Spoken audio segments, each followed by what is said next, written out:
Every year we celebrate the National Science Day.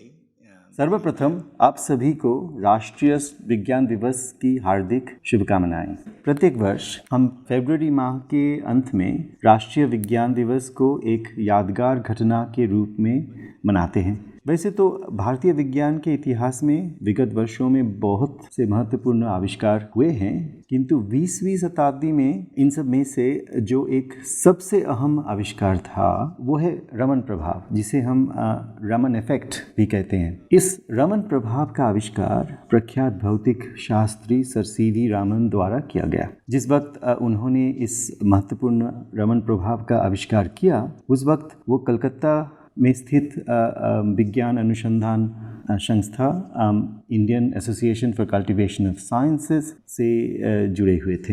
हालांकि ये घटना अन्य बहुत से दिलचस्प एवं महत्वपूर्ण कारणों के लिए भी प्रचलित है, जिनमें से एक वाक्य बहुत दिलचस्प है। सर सीवी रामन पेशे से वैज्ञानिक न होकर एक अकाउंटेंट के पद पर लंबे समय तक कार्यरत थे, किंतु स्वभाव से वो एक अति उत्साही एवं मेधावी व्यक्ति थे, जिनकी रुचि विज्ञान में, विशेषकर भौतिकी में होने के कारण उन्होंने आगे इसका अध्ययन किया।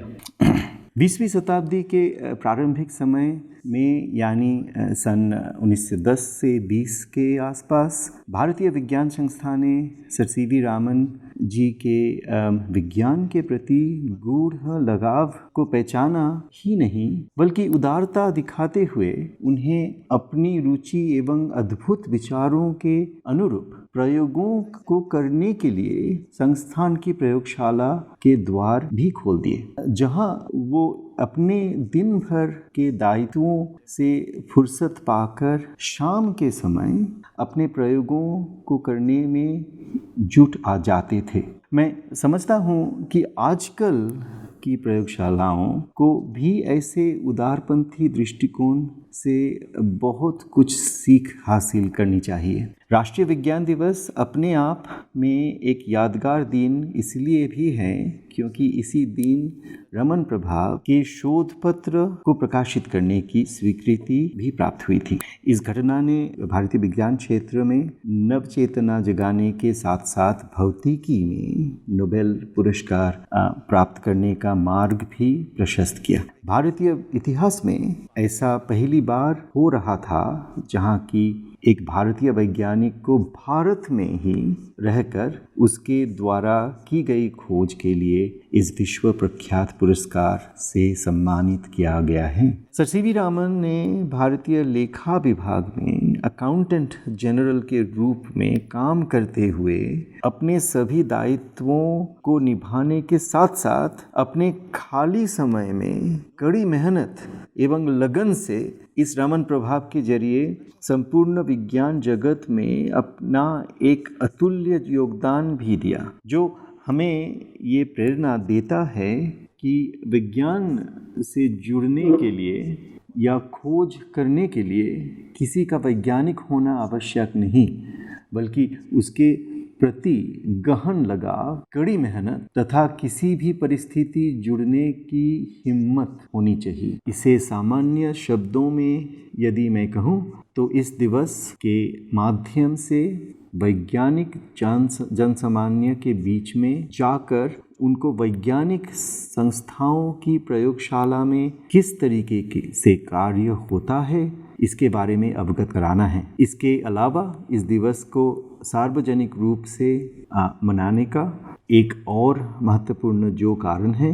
वो ये है कि हम जनसामान्य स्कूली छात्रों तथा जिज्ञासुओं को साथ जुड़ने के साथ साथ उन्हें आधुनिक विज्ञान शोध कार्य एवं प्रणालियों के बारे में भी बता सकें। इस समारोहों के जरिए हम जनसाधारण तक विज्ञान से जुड़ी ऐतिहासिक एवं वैश्विक वैज्ञानिक जानकारियों को भी पहुंचाने की कोशिश करते हैं। 90 के दशक की प्रारंभिक वर्षों से आयुका के अंतर्गत जब की पहल की, यानी पिछले 30 वर्षों से अभी तक हम इस राष्ट्रीय विज्ञान दिवस के बड़े ही उत्साहपूर्ण ढंग से मनाते आ रहे हैं, जिसमें हमारी पूरी कोशिश रहती है कि हम अपने विज्ञान प्रदर्शनियों के माध्यम से जन सामान्य को ये बता सकें कि विज्ञान के क्षेत्र में क्या क्या रोजगार के विकल्प हो सकते हैं और किस प्रकार विज्ञान हर महीने में हमारे जीवन को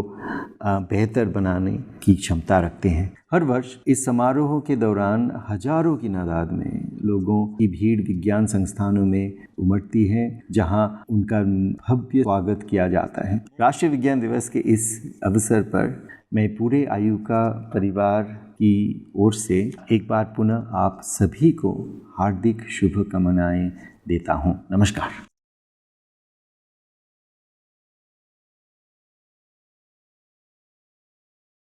नमस्कार, मैं Debarati Chatterjee, inter university centre for astronomy and astrophysics में मैं एसोसिएट प्रोफेसर हूँ। आयुका में आपका स्वागत है। तो आज हम किस विषय पर बात कर रहे हैं? यही कि विज्ञान क्या होता है। अब विज्ञान शब्द का मूल संस्कृत से है, जिसका मतलब है विज्ञान, अर्थात विभिन्न विषय पर ज्ञान प्राप्त करना। तो कौन से विषय पर ज्ञान प्राप्त करना चाहते हैं हम? हमारे चारों ओर जो भी हो रहा है उसे समझने की कोशिश को विज्ञान कहते हैं। जैसे कि जब हम आसमान की तरफ देखते हैं, ये चांद तारे क्यों चल रहे हैं, ये पृथ्वी कहाँ से आई है, हमारा भविष्य क्या है, अंतरिक्ष के ये सब रहस्यों को व्याख्या करने में विज्ञान हमारी सहायता करती है। तो व्यवस्थित रूप से ज्ञान प्राप्त करने की कला को हम विज्ञान कहते हैं। लेकिन ये विज्ञान हम करते क्यों हैं? हमारे अतीत और वर्तमान से जो ज्ञान हमें प्राप्त होता है, उससे भविष्य को समझने में विज्ञान हमारी सहायता करती है।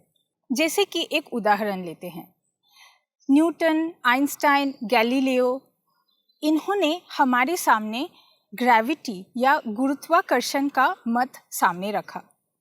तो आज उनसे हमें ये पता चलता है कि ये चांद तारे क्यों चलते हैं। लेकिन यही नहीं, आज हम जीपीएस के सहायता से गाड़ी भी तो चलाते हैं और उसमें भी यही गुरुत्वाकर्षण का उपयोग हम करते हैं। इतिहास के समय से ये चलता आ रहा है कि हम परंपराओं से एक पीढ़ी से दूसरी पीढ़ी ये ज्ञान बांटते आ रहे हैं। आज आयुका जैसे संस्थाओं में, विश्वविद्यालयों में, प्रयोगशालाओं में गवेषणा होती है, लेकिन विज्ञान सिर्फ प्रयोगशालाओं में सीमित नहीं है। आइए हम सब एक साथ हमारे आसपास जो हो रहा है उसको समझने की कोशिश करते हैं, प्रश्न पूछते हैं और जवाब ढूंढने की कोशिश करते हैं। सबसे बड़ी बात यह है कि जिज्ञासु बने रहिए। धन्यवाद। आप जब विज्ञान शब्द सुनते हैं तो क्या सोचते हैं? लैब कोट्स और माइक्रोस्कोप्स, दूरबीन और तारे, टेलीस्कोप के माध्यम से आकाश में देखता एक खगोलशास्त्री या फिर एक पाठ्यपुस्तक। हालांकि ये सब चीज़ें विज्ञान के विभिन्न पहलुओं को दर्शाते हैं, लेकिन इनमें से कोई भी विज्ञान का एक पूर्ण चित्र प्रदान नहीं करता। विज्ञान एक बहुआयामी क्षेत्र है। विज्ञान हमारे आसपास कैसे और क्यों बहुत सारी चीज़ें होती हैं, इस बारे में जानकारी प्राप्त करने का एक तरीका है, और ऐसा हम चीज़ों को देखकर और बहुत सारे एक्सपेरिमेंट करके जानते हैं। बदले में यह जानकारी बहुत सारी चीज़ों में उपयोगी होती है। टूथब्रश, ऑयल पेस्ट, पुल बनाने से लेकर लोगों को फ्लू के मौसम के दौरान हाथ धोने के लिए प्रेरित करने तक। वैज्ञानिक ज्ञान नई तकनीकी बनाने और व्यवहारिक समस्याओं का समाधान करता है। विज्ञान की प्रक्रिया एक प्रश्न से स्टार्ट होती है। वैज्ञानिक अपने आसपास की चीज़ों को देखते हैं और यह प्रश्न पूछते हैं, ये क्या है और ये कैसे होता है। इन प्रश्नों का उत्तर पाने के लिए वे विभिन्न प्रयोग और परीक्षणों की प्रणाली बनाते हैं। उदाहरण के लिए, हम आज वैज्ञानिक परीक्षणों के कारण अपने ब्रह्मांड के बारे में बहुत कुछ जानते हैं, जैसे कि सूरज पृथ्वी से 3 लाख गुना भारी है और कुछ उल्कापिंड 70 किलोमीटर पर सेकंड की चाल से चल सकते हैं। विज्ञान एक सामूहिक क्रिया है। वैज्ञानिक अपने प्रयोगों और परीक्षणों से प्राप्त निष्कर्षों को रिकॉर्ड करते हैं ताकि अन्य वैज्ञानिक उन निष्कर्षों को जांच सके और उनका उपयोग करके नए निष्कर्षों पर पहुंच सके। विज्ञान के अंतर्गत बहुत सारे विषय आते हैं। विशेष रूप से भौतिक विज्ञान के अंतर्गत भौतिकी, रसायन, खगोल विज्ञान आदि, और जीवन विज्ञान जिसमें हम सजीव वस्तुओं के बारे में पढ़ते हैं के अंतर्गत जीव विज्ञान, प्राणी विज्ञान, जीवाश्म विज्ञान आदि विषय आते हैं। यदि मुझसे यह पूछा जाए कि आप विज्ञान को एक लाइन में कैसे परिभाषित करेंगे, तो मैं ये कहूँगा कि किसी भी विषय का क्रमबद्ध, सुव्यवस्थित और सुसंगठित ज्ञान ही विज्ञान है।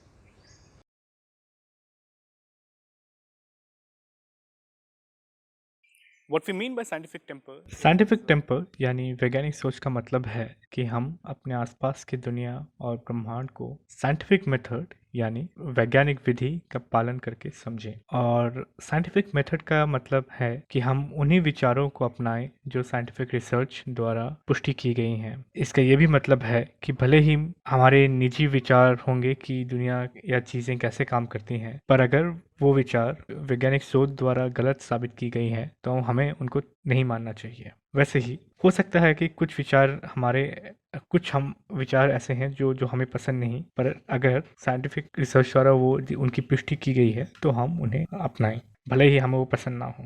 मैं इसके 2 उदाहरण दूंगा। एक है ग्रहण। हजारों सालों से भारत में ये माना जाता था कि इक्लिप्सिस राहु और केतु द्वारा की जाती है, पर पिछले कई शतकों के वैज्ञानिक शोध द्वारा ये पाया गया है कि जो ग्रहण है वो राहु और केतु की वजह से नहीं, बल्कि गुरुत्वाकर्षण के प्रभाव द्वारा सूर्य, पृथ्वी और चंद्र की मूवमेंट होती है, यानी वो अपनी चारों तरफ घूमते रहते हैं और उसके वजह से ही ग्रहण होते हैं, ना कि राहु और केतु की वजह से। अगर हम साइंटिफिक टेम्पर को अपनाएं तो भले ही हमें राहु और केतु का आइडिया बहुत इंटरेस्टिंग लगे या लगे कि शायद वो सच हो, पर वैज्ञानिक शोध द्वारा यह पाया गया है कि वो आइडिया गलत है। तो हम अगर साइंटिफिक टेम्पर को अपनाएं तो हम ये मानेंगे कि ग्रहण केवल और केवल गुरुत्वाकर्षण के प्रभाव द्वारा होता है, ना कि किसी और चीज़ की वजह से। मेरा दूसरा उदाहरण है मनुष्य को लेकर।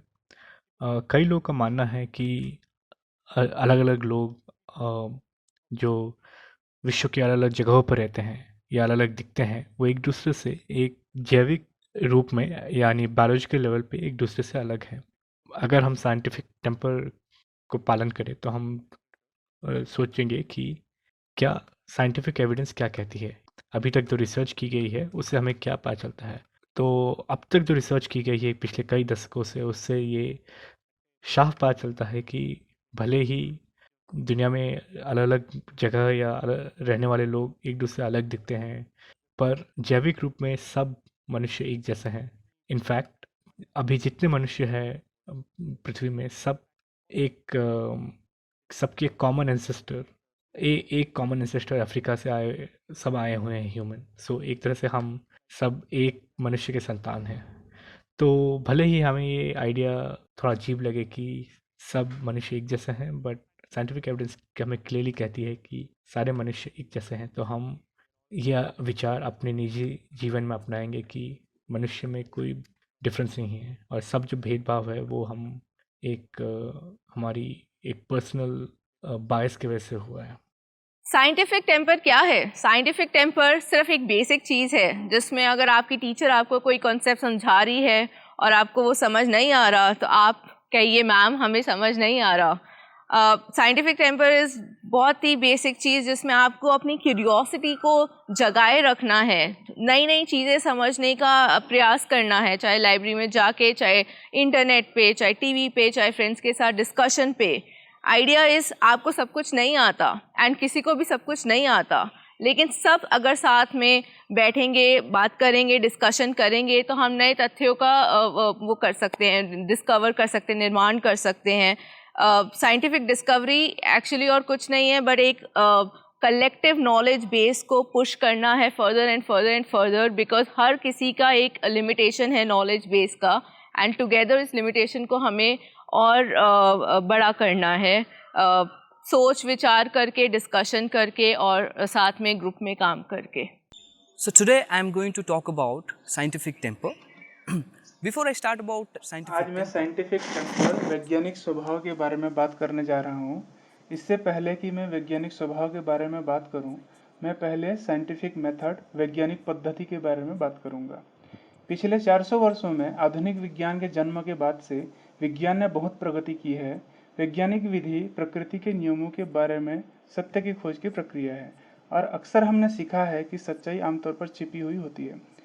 किसी को पहले किसी घटना को देखने की जटिल प्रक्रिया से गुजरना पड़ता है, फिर उसके बारे में गहराई से सोचने लगता है कि यह घटना किस नियम के तहत हो सकती है, और फिर इसे अनुभवजन्य रूप से परीक्षण करना पड़ता है. तो यह कई प्रक्रियाओं से गुजरता है. यह परिकल्पना के माध्यम से जाता है, जिससे आप कुछ देखी गई घटना के बारे में गहराई से सोचते हैं और फिर इसे प्रयोगात्मक रूप से परीक्षण करते हैं. तो तर्क के संयोजन में अनुभवजन्य परीक्षण वैज्ञानिक विधि का एक प्रमुख पहलू है. वैज्ञानिक पद्धति की वजह से हमने प्रकृति के कई गहरे नियमों की खोज की है, जिन्होंने ब्रह्मांड की हमारी समझ को व्यापक बनाया है. दूसरी तरफ इन कानूनों का उपयोग करने से हमें कई तकनीकी जीत हासिल करने में मदद की है. उदाहरण के लिए बायोमेडिकल एप्लीकेशन में हमें कैंसर जैसी कई बीमारियों के इलाज में मदद की है. इसी तरह गुरुत्वाकर्षण के नियमों का उपयोग करके मौसम उपग्रहों को भेजकर मौसम के पैटर्न की भविष्यवाणी करने में हमारी मदद की है. इसलिए वैज्ञानिक विधि महत्वपूर्ण है. साइंटिफिक टेम्परिंग में वापस आना, यह सिर्फ प्रकृति के गहरे कानूनों का पता लगाने के बारे में ही नहीं, बल्कि हमारे दिन प्रतिदिन के जीवन में उनका उपयोग करना है. मैं आपको एक उदाहरण देता हूँ. एक प्रसिद्ध अफवाह है कि अगर एक बिल्ली आपके रास्ते को पार करती है तो आपके साथ कुछ बुरा होगा, और अगर आप वहाँ नहीं रुकते. यह एक अंधविश्वास है जो कि बड़ी संख्या में लोगों के दिमाग में है, निश्चित रूप से भारत में है. किसी ने इसे सत्यापित नहीं किया. किसी को भी नहीं पता है कि इस अंधविश्वास का मूल स्रोत क्या था. जब मैं एक बच्चा था तो मैं इस बारे में उत्सुक था. मेरे माता पिता ने कभी भी इस अंधविश्वास को नहीं माना, तो मैंने उनसे पूछा कि इतने सारे लोग इस पर विश्वास क्यों करते हैं. उन्होंने मुझे इसे अपने दम पर सत्यापित करने का गलत साबित करने के लिए कहा. तो हर बार जब एक बिल्ली ने मेरा रास्ता पार किया, मैं बिना रुके चलता रहा. इसे कई बार बड़ी संख्या में आजमाने के बाद मैं समझ गया कि यह एक अंधविश्वास था और इसमें कोई सच्चाई नहीं थी. इसलिए आनुभाविक रूप से किसी तथ्य का सत्यापन करना बहुत महत्वपूर्ण है. लेकिन इससे पहले भी वैज्ञानिक स्वभाव का एक महत्वपूर्ण पहलू है संदेहवाद या संदेहशील होना. जब कोई आपको कुछ बताता है जो आप नहीं जानते कि यह सच है या नहीं, तो पहली बात यह है कि इसके बारे में संदेह किया जाना चाहिए. संदेहवादी होने का मतलब निराशावादी होना नहीं है. आप अभी भी इसके बारे में आशावादी या उत्साहित हो सकते हैं, लेकिन आपको यह समझना होगा कि यह एक अफवाह हो सकती है. तब आपको आगे बढ़कर पहले परीक्षण करना चाहिए. जांच करें कि अगर सबूत इसकी सच्चाई का सुझाव देते हैं या नहीं. यदि नहीं तो यह एक अफवाह है. इस तरह के वैज्ञानिक स्वभाव के होने से आपको स्वस्थ जीवन शैली मिलेगी, जहां आपको बहुत आसानी से बेवकूफ़ नहीं बनाया जाएगा. उदाहरण के लिए ध्यान दें कि यदि कोई व्यक्ति आपको बता सकता है कि सूर्य के चारों ओर घूमने वाले ग्रहों के प्रभाव के कारण आपको नौकरी नहीं मिल रही है, और इस परेशानी से निकलने के लिए आपको रत्न के अंगूठी पहनने चाहिए. हालांकि वैज्ञानिक स्वभाव इस बारे में संशयपूर्ण है, और यह सोचना महत्वपूर्ण है कि क्या ग्रह जो मिट्टी, चट्टान और गैस से बने होते हैं, वे पृथ्वी पर रहने वाले विभिन्न मनुष्यों पर अलग अलग प्रभाव डाल सकते हैं. अगर यह सच होता तो इसके पक्ष में सबूत होते. इसे सत्यापित या मिथ्या साबित करने के लिए कोई व्यक्ति सांख्यिकीय सर्वेक्षण कर सकता है. वास्तव में आप अपने जीवन में परीक्षण कर सकते हैं और हमारी सफलता का मार्ग प्रशस्त कर सकते हैं, चाहे वह ग्रहों की तरह स्वर्गीय निकाय हो या आपकी हार्डवर्क अन्य यादृच्छिक कारण. इसलिए वैज्ञानिक स्वभाव को आना बहुत महत्वपूर्ण है.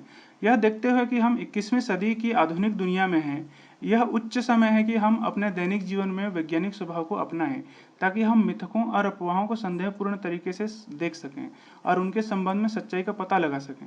यह हमें न केवल मौलिक रूप से वैज्ञानिक के रूप में सोचने में मदद करेगा, बल्कि जीवन को अधिक व्यवहारिक तरीके से जीने में भी मदद करेगा. Who look at all these myths in a skeptical way and figure out what exactly is the truth. This will lead to a much better lifestyle, and not only as fundamentally as thinkers, since we are all thinkers, but also living a life as practical human beings. Thank you.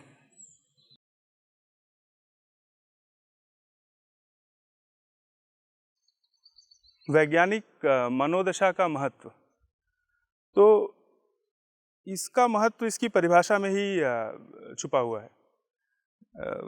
वैज्ञानिक मनोदशा ये एक मनोदशा है, इसके लिए किसी को वैज्ञानिक बनने की ज़रूरत नहीं है। तो ना ही ये किसी प्रकार का कोई जॉब है कि आपको ये करना है या इसका कोई टाइम है। ये एक आपकी मनोदशा है जो कि अगर आप ध्यान दें तो बचपन से आपके साथ ही आती है।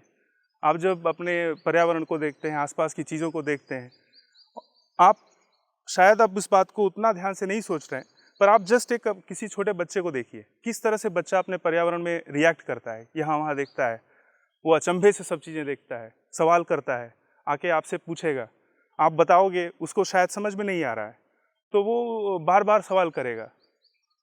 हमको लगता है कि वो बार बार यही बात पूछ रहा है, लेकिन वो उसको जानने की कोशिश कर रहा है। तो ये जानने की जो कोशिश है, एक साधना है, एक प्रकार की साधना है, ये अगर बची रह गई तो यही है एक वैज्ञानिक मनोदशा। ये ऐसा क्यों है, ये वैसा क्यों है, इस तरह के सवाल जो कि बहुत ही साधारण से सवाल है। इस छोटे से साधारण से सवाल हमारे आपके पूरे ज़िंदगी को कितनी तेज़ी से बदल दिया है, इसको आप छोटे छोटे एग्जाम्पल्स में देख सकते हैं। एक चूँकि ये खगोल शास्त्र का संस्थान है तो हम उसका उदाहरण ले सकते हैं। अदरवाइज़ आपके मोबाइल फ़ोन से लेके सब कुछ में साइंस ही है अल्टीमेटली। और जिन्होंने वो साइंस किया वो इसलिए नहीं किया कि आज आप मोबाइल फ़ोन लेके घूमते रहें, उनके साइंस का एक बाई प्रोडक्ट है, उसका एक बाई प्रोडक्ट है। ह्यूमैनिटी या किसी मानवतावादी विचार के लिए साइंस करना है, ये मेरे हिसाब से एक गलत सोच है। ऐसा करने की कोई आवश्यकता नहीं है। फूल को इस बात की परवाह नहीं होती है कि कोई उसको आके छुए या उसके साथ खेले। फूल बस खिलता है और वो अपनी सुंदरता से और अपने महक से सब कुछ पर्यावरण को और आपको हमको प्रभावित रखता है। लेकिन ये हमारे अंदर की फीलिंग है ना। फूल को इन सब चीज़ों में परेशान होने की ज़रूरत नहीं है। साइंस की प्रक्रिया भी एक तरह की इसी प्रकार की प्रक्रिया है। आप बस इसको विज्ञान करना है करके करते रहिए, सवाल पूछते रहिए, डाउट करते रहिए। जैसे हम खाना खाते हैं तो हमारे शरीर को आराम मिलता है, हमारे शरीर का पोषण होता है। सवाल के उत्तर मिल जाने पर हमारी आत्मा को संतुष्टि मिलती है एक तरह से, और इतना काफ़ी है। जीने का ही पर्पस या जो भी महत्व है इतना ही है, शायद इससे ज़्यादा शायद कुछ भी नहीं। तो यही है हमारे हिसाब से साइंटिफिक ये वैज्ञानिक मनोदशा का एक तरह का महत्व। वैज्ञानिक मनोदशा एक शब्द में जानना हो तो यही समझिए कि ये साधक भाव, कि आप एक प्रकार के साधक हैं। आपको बस कुछ चीज़ें जाननी है, जिसमें आपको रुचि हो उसको आप जितना अच्छा जानिए उतना अच्छा है। जानकारी में और ज्ञान का अंतर, जानकारी का और ज्ञान का अंतर समझना भी बहुत ज़रूरी है। जस्ट जानकारी हो जाना क्या ये पर्याप्त है? एक साधक के लिए कभी पर्याप्त नहीं हो सकता है। ज्ञान तब तक आपके काम का नहीं है जब तक वो आप में समाहित ना हो जाए, जब तक कि आप उसको पूरी तरह से जान नहीं लेते हैं। किसी दूसरे का ज्ञान उसका ज्ञान है। आपको अगर जानना है तो आपको उसके लिए जो साधना करनी है वो करनी ही पड़ेगी, और उसका कोई विकल्प नहीं होता है। तो और किस प्रकार से एक छोटे छोटे कदम बढ़ाते हुए हम एक बहुत बड़ी जानकारी का एक पुलिंदा इकट्ठा कर देते हैं। इसका एक उदाहरण आप सूरज को देख कर लगा सकते हैं। आपको सूरज एक बॉल जैसा दिखता है। 17वीं सदी में जब दो लोगों ने टेलीस्कोप बनाया, दोनों आपस में बहुत लड़ाइयाँ भी करते थे, पर बहुत अच्छा साइंस किया उन्होंने। क्रिस्टोफ शाइनर और गैलीलियो, आप सभी नाम जानते होंगे। गैलीलियो ज़्यादा पॉपुलर रहे, उन्हीं के समकक्ष थे क्रिस्टोफ शाइनर। इन्होंने बनाया टेलीस्कोप, सूरज दिखा, उस पर उनको धब्बे दिखाई दिए। अब सूरज के धब्बे देख के तमाम तरह के सवाल उठ सकते हैं कि इतना बड़ा सन है और ये धब्बे कहाँ से आ गए, ये क्या है, कहीं उसके सामने कुछ गुजर तो नहीं रहा है, ये क्या चीज़ है। ऐसा सवाल आपको पूछा गया, समझिए 17वीं सदी में। आज तक उन धब्बों का मूल क्या है, कैसे वो बनते हैं, आज तक हमको ये बात पता नहीं है। लेकिन एक सवाल, छोटा सा सवाल कि क्यों है, कहने को छोटा सा सवाल, उसने इतना लोगों को उसमें बिजी रखा। तो कहने को ये कहानी एक सूरज के धब्बे की है ना। लेकिन आज के समय अगर आप इसको देखिए तो हमारे पूरे जो जिसको इंटरप्लैनेटरी स्पेस बोलते हैं, हमारे और अन्य उपग्रहों और सूरज के बीच का जो अंतरिक्ष है, जो स्पेस है, इसके अंदर तमाम तरह की जो भी एनर्जेटिक, जो बहुत ही हाई एनर्जी इवेंट्स होती हैं, ये सारी की सारी उसी स्पॉट से निकल रही हैं, क्योंकि वो बहुत ही इंटेंस मैग्नेटिक फीचर्स हैं। जब पहली बार देखा गया तो ये नहीं पता था कि मैग्नेटिक फील्ड है, लेकिन उससे ये पता चल गया कि सूरज जो है एक तरह से एक बॉल की तरह नहीं घूमता है, उसका जो इक्वेटर है वो तेज़ी से घूम रहा है, पोल जो है धीरे घूम रहा है। इस तरह की बहुत सी नई जानकारियाँ केवल उस धब्बे को देखने से मिली। तो जो लोगों ने उसको बहुत ध्यान से देखा, तरह तरह की जानकारी निकली, उससे हमको बहुत तरह के फ़ायदे भी हुए। आज के डेट में इतना हमारी स्पेस एक्टिविटी बढ़ गई है, तो हमको ये भी जानना है कि जाना किस समय पे हमको स्पेसक्राफ्ट को छोड़ना चाहिए, किस समय पे सेफ़ है, नहीं है। और ये सारी जानकारी हमको केवल उस धब्बे को पढ़ के मिल रही। तो ये एक साइंटिफिक इंक्वायरी का एक प्रोसेस रहा, जिसमें बहुत तरह से आदमी सीखता है और सवाल करते रहता है। बहुत से लोगों ने हमको तरह तरह की जानकारियाँ दी कि ऐसा है, इस वजह से हुआ, लेकिन उन्हीं इस्टेब्लिश्ड आइडियाज़, जिसको बोलते हैं कि एकदम थियरी बन गई है करके, उन्हीं को क्वेश्चन कर करके धीरे धीरे आदमी जानकारी को, ज्ञान को और बढ़ाते रहता है, और यही एक प्रोसेस है।